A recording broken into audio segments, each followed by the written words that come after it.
entrance.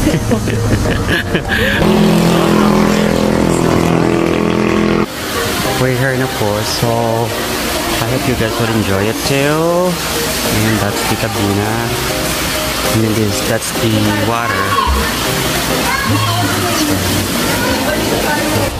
Yung dagat. Nakikita mo siya dito. Pwede tayo dito makan. Tapos meron din dyan sa baba. Pwede din dyan mag-swimming. Tsaka ayun, meron din mountain. Nakikita mo lahat. Ayan. And the last time as I remembered, pumunta ako dyan sa bundok na yan.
This is how calm and peaceful yung dagat.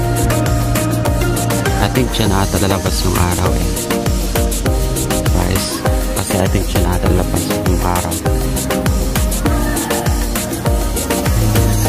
There is the water, the swimming pool, cottages, and cabina.